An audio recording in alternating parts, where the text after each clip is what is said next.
Okay, so it's a mix of all the Yeah. three. Okay, I'll start right away. And at the onset, I'd like to thank Dr. Honavar for giving me this opportunity and, of course, AIS.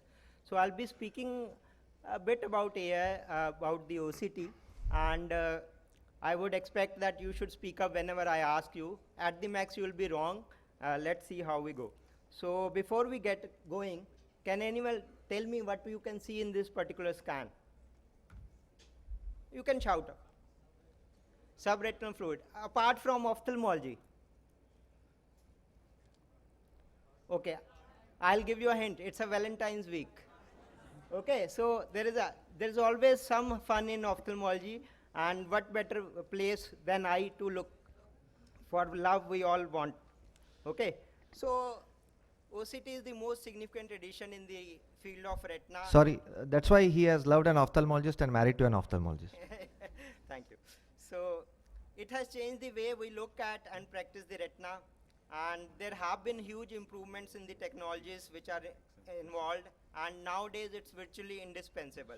So this is a time domain OCT scan which we had around 2 decades back. We came to colored picture of spectral domain OCT scan which had lower resolution, and then subsequently we shifted on to the black and white scan. So remember, black and white scan always gives you more information than a colored scan.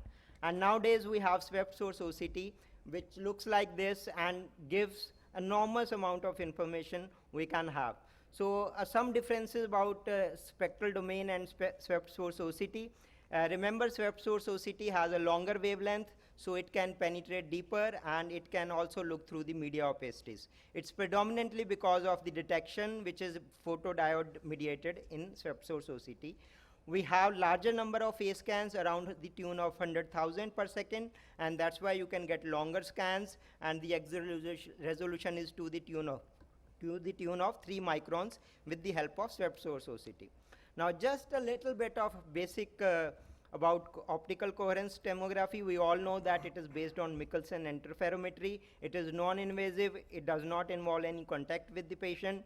It provides us quantitative digital imaging of the retina, which is to the tune of 3 microns in today's scenario. But remember, 3 micron is the axial resolution, and ocular aberrations limit the amount of horizontal or transfer resolution we can have.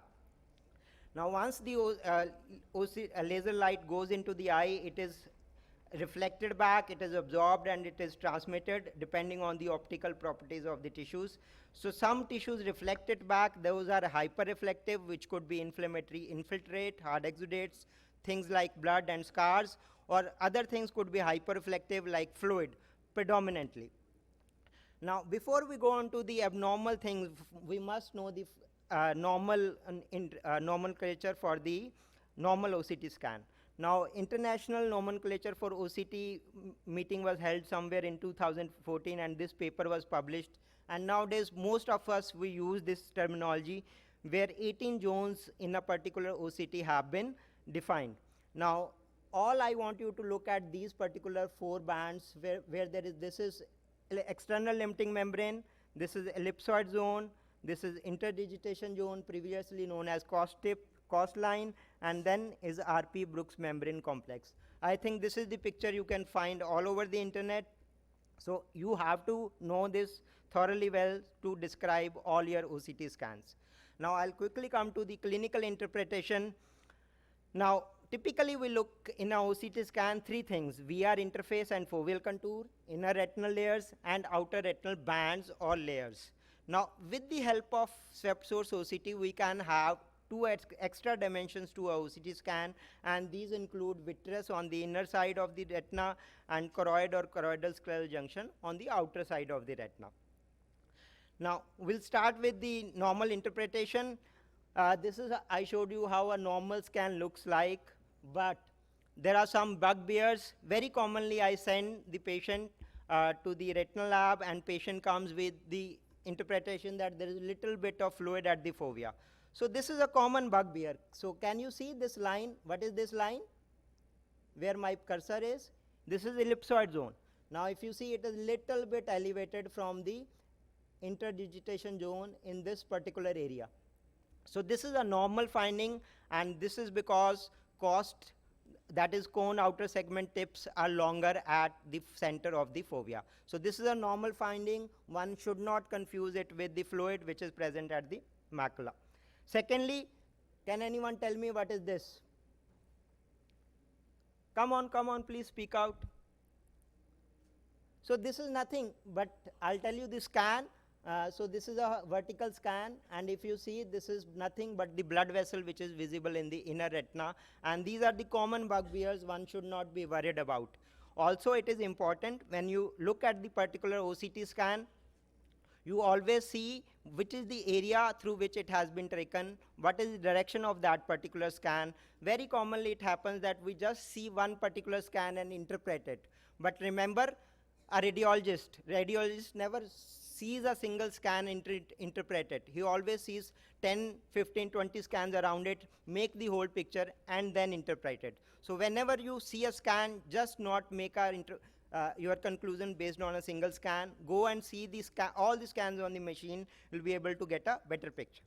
So we'll see all the normal things one by one. So first we come to vitreous, and this is how a normal vitreous can be found out on the swept source machine.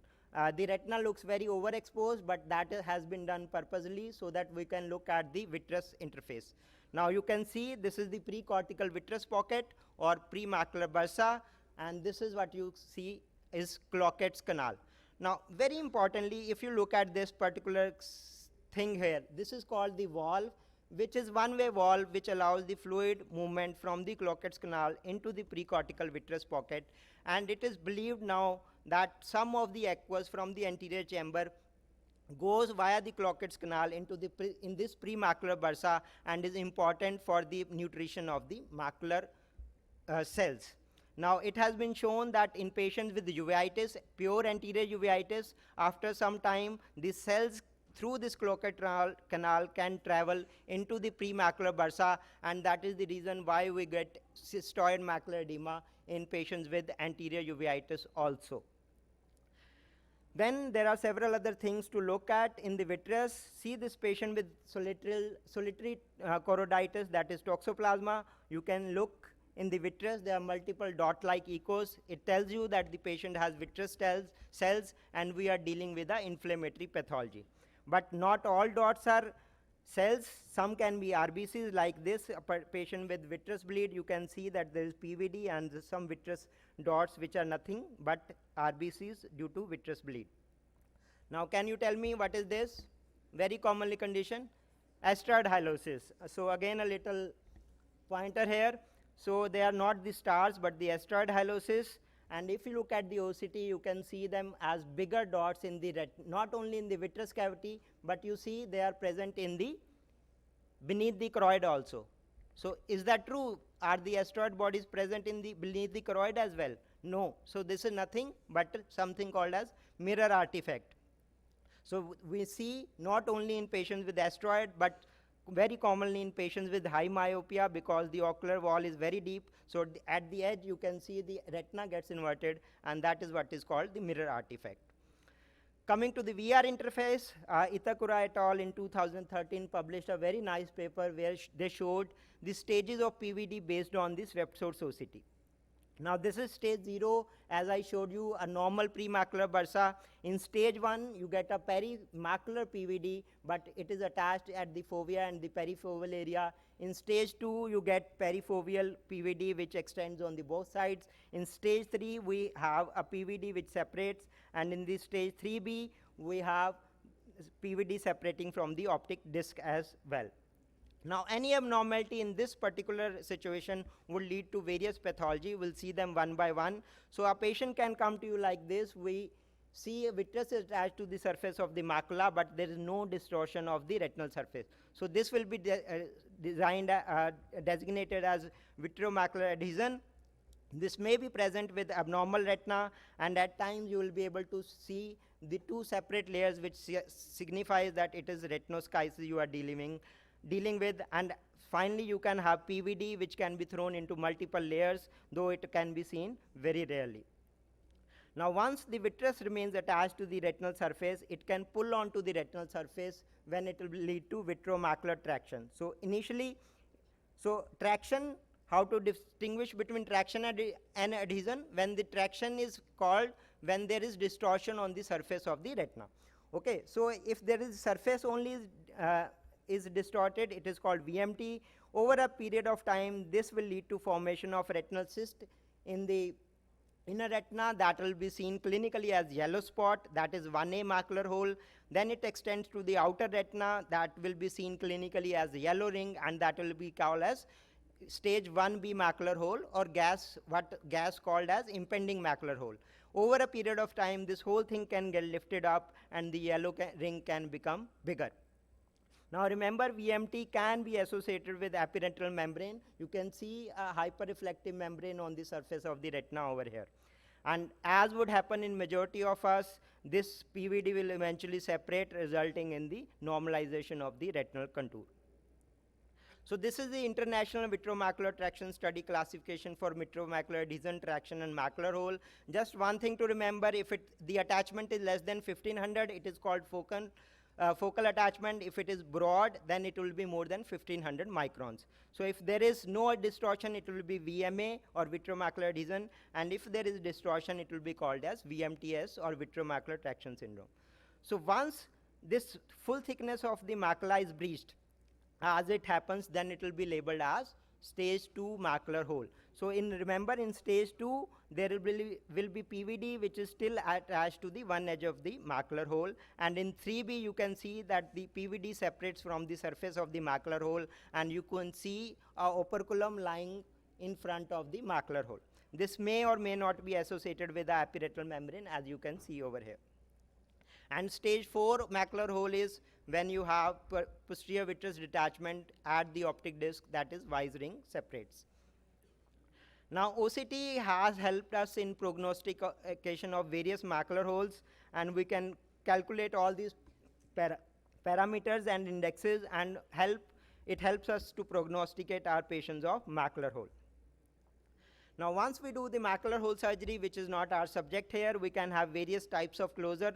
Type 1 closure, where there is continuation of the all inner retinal as well as outer retinal layers. So this is as normal as it could get, where there is almost continuation of the ELM as well as ellipsoid zone. On the other hand, we have a type 2 closure where there is no continuity of the retinal layers. So you can see the retinal edges are opposed to the retinal pigment epithelium, but they are not opposed. Now, what is very commonly, on the other hand, we found out that macular hole has closed. It is a type 1 closure, but you see that ellipsoid zone is not continuous. So now this is the patient who is not likely to have a very good vision, and at times you can have a condition like this, where there is a subretinal fluid, what it looks like, but what is actually called is outer retinal lucency. You don't need to do anything about it. It will settle over a period of time on its own. Now just a little small question for you so that you can all wake up. This is a patient who underwent macular hole surgery. You can see these spindle-shaped dark areas on the color photograph. If you see a OCT scan, you can see these little bumps or little depressions on the surface of the retina. And when we do a OCT, unfast OCT imaging, you can see these dark spots. Now, can anyone tell me what is this condition? So this is what is something known as dissociated optic nerve fiber layer, also known as concentric dark macular spots. So now this is typically seen after macular hole surgery or any other surgery where we do a internal limiting membrane peeling, and now we consider it almost as a sequelae of ILM peeling. Okay, can anyone shout out what it is? So epiretinal membrane. Now let's look what a epiretinal membrane can look like on OCT. So you have a thick hyperreflective membrane on the surface of the retina. You can see the edges over here. On the other hand, you can't see the edges in this particular scan. In these two scans, it is globally adherent, while in this particular scan, the ERM is not globally adherent. Then you can have something like this. So ERM which contracts centripetally, like towards the center of the fovea, what will happen? The foveal contour will become deepened. So this is what is termed as pseudo hole. On the other hand, if there is centrifugal contraction, the ERM contracts away from the fovea, then there will be disruption of the inner retinal layers, and that will lead to a lamellar hole. And sometimes you can have scrolling up of the ERM and spontaneous separation, and this very rare type where the fovea herniates through the epiretinal membrane. So these are all sort of epiretinal membranes. Now, again, you see epiretinal membrane. How many agree that this is an epiretinal membrane? So this is not epiretinal membrane. So if you see the pigmentation over here, this is what is called combined hematoma of retina and retinal pigment epithelium, and clue lies on the OCT. If you see, this is a W-shaped inner retinal layers, or you can see over better here, you can see this omega-shaped invagination of the inner retinal layers. So this is called omega sign, and this was described by us from our institute and is now published around 3 years back. So this is an important sign to distinguish epiretinal membrane from combined hematoma on OCT. We saw lamellar holes, but again, have a look at this scan. This is an inner lamellar hole. The difference between pseudohole is that you will have vertical edges in the pseudohole, but excavated edges in the lamellar hole. So have a look at this lamellar hole over the left and over the right. So this is a thick hyperreflective uniform membrane. This is the epiretinal membrane. But if you see over here, there is thick homogeneous heterogeneous tissue over the surface of the retina. So this is what is called lamellar hole associated epiretinal proliferation. And remember, it is important to distinguish because this entity on your right, that is LHEP, is likely to have poorer outcome. Like you have inner retinal hole, you can have outer retinal holes, like this one, which is typical of solar retinopathy, and this one, which is typically seen in disc pit maculopathy. Then coming to foveal contour can be blunted like in congenital foveal hypoplasia. It can be obliterated because of the pulling mechanism in VMTS, a pushing mechanism in cases of below, something pushing from the below, or there may be a combined mechanism where there is pulling and pushing simultaneously. The foveal contour may be deep, for example, in case of pseudohole, or if there is deroofing of the cyst, which can again lead to deepening of the foveal contour. Now, in coming to inner retinal layers, we all can have macular edema, and these can be in various layers. So common cause is Irwin-Gass syndrome or postoperative CME, and one easy way to distinguish this type of cystoid macular edema from other types is you do FA, and a hot disc will tell you, disc leak will tell you that you are dealing with a case of postoperative CME. It can be seen in various other things like diabetic macular edema with and without hardy exudates, or one must be able to distinguish it from this kind of condition, which is called macular schisis. Typically, we see it in X-linked retinoschisis. We look at the macula cartwheel appearance. There is peripheral schisis, and how it is different from CME, that all these spaces are uniform and vertical and give us the appearance of ladder. Now, if there is retinal ischemia, inner retinal edema can be associated with the hyperreflectivity of the inner retinal layers, as you can see over here. So this will tell us that we're dealing with a poor visual prognosis patient over here. On the other hand, if you see a macular edema just on one side of the fovea, it points towards the diagnosis of branch retinal vein occlusion. Now have a look at this patient. It looks like the patient has cystoid macular edema. But if you look at the outer retinal layers, ellipsoid zone, so it is just ending away from the fovea. So this is a typical diagnosis, a typical finding you see in a patient with retinitis pigmentosa, and this edge corresponds to the hyperautofluorescence ring on autofluorescence, and typically, as I said, is seen in retinitis pigmentosa. Lest you get bored, again, a heart for you. You can always find several hearts on OCT. So this cystoid macular edema, as is now said in patients with diabetic macular edema, can be associated with disorganization of the inner retinal layers and can be associated with poor visual prognosis. Now, anyone, can you tell me what is the finding over here? So if you see, inner retinal layers are all hyperreflective and they cannot be distinguished. So this is a typical finding seen in patients with central retinal artery occlusion. Now again, a little quiz here. You see a patient, several cotton wool spots and retinal whitening in the area of the macula. So if you look on the OCT, there is a hyperreflective band which straddles the inner nuclear layer. Now what we are dealing with here is a recently described entity known as paracentral acute middle maculopathy. On the other hand, apart from edema, we can have atrophy of all the inner retinal layers and can be found in various retinal dystrophies. So I think we have 25 minutes for the talk, isn't it? 5 minutes for the interaction. So I've mixed it. Yeah. So again, anyone, can you tell me the diagnosis over here? Oh, very good. IJT, or what is now termed as MACTAL type 2, macular telangiectasia type 2.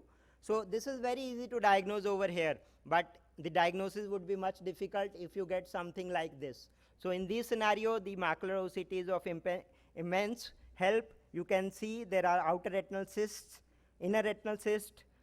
This is what is known as ILM drape sign, intraretinal hyperreflective shadows due to pigment, and finally macular atrophy. All these are typical signs of macular telangiectasia type 2 and help you to reach a diagnosis in the confusing cases. You can have schisis, not only patients with X-linked retinoschisis, it can be seen in patients with myopic tractional maculopathy where you have high myopia. Again, a little quiz over here. Can someone tell me what is this? Is this intraretinal fluid? So this is something known as outer retinal tubulation, a hyporeflective halo covered by a hyperreflective line. This is found in several conditions including ARMD and dystrophies, and it indicates chronic disease and poor outcome of the patient. Coming to the outer retinal layers, once again, external limiting membrane, ellipsoid zone, interdigitation zone, and RP choriocapillaris complex. We can see various kinds of drusen, soft drusen on your right heart. One very important type of drusen are this, which are found over the surface of the retina, and these are now known as subretinal drusenoid deposits, also known as pseudodrusen. So these carry poor prognosis because they are associated with high incidence of late AMD. Now again, this is a patient who looks to have something like CSC, but you see the clinical picture and AF, we are dealing with a patient of best maculopathy, and this is in the vitelli-reptus stage. This is a vertical scan, and if you see over here, you can see this vitelliform material in the subretinal space. Now look at this scan. This is autofluorescence. You can see it is black, so we are dealing with the case of geographic atrophy. And if you look on OCT, all the outer retinal bands are disrupted, the inner retinal layers cannot be distinguished, and this is increased backscatter in a vertical pattern, and this is what is known as barcode sign and indicates inner retinal or choroidal atrophy. Now, are they same or different? So different. So what you need to do is follow the RP. So this is beneath the RP, so this is a PED, while this is a neurosensory detachment. Neurosensory detachment, if acute, would look like this, but once it becomes chronic, there will be elongation of the photoreceptor outer segments. So you can see the difference just by looking at the OCT scan. You can tell whether it is an acute detachment or chronic detachment. On OCT, you can identify the site of leak as it would be seen on FA, and it will be seen a fibrinous band extending from the retina towards the retinal pigment epithelium. Again, subretinal fluid can be seen in variety of conditions in association with inner retinal edema, as you can see in CRVO, disc pit maculopathy, myopic traction maculopathy, diabetic macular edema, BRVO, and even postoperative CME. Now again, can someone tell me what is this? So this looks like choroiditis with central healing, but remember, this is a patient with subretinal fibrin with central clearing, and this is known as vacuole sign, and one should not confuse it with choroiditis. Little quiz, how many of you think that this is a patient with CSC? So this is a horizontal scan, but when you do a vertical scan, you see that fluid is present, but the choroid is pushed upwards. So this is what is known as dome-shaped macula, and it is typically seen in patients with myopes, though it is difficult to manage, but remember the patient over here is typically a myope. So due to the paucity of time, I'll end here, but OCT is a very large topic. hopefully we can continue at some other point in some next point of time. Thank you. Excellent. I think he did a very good job. I think if he had more time,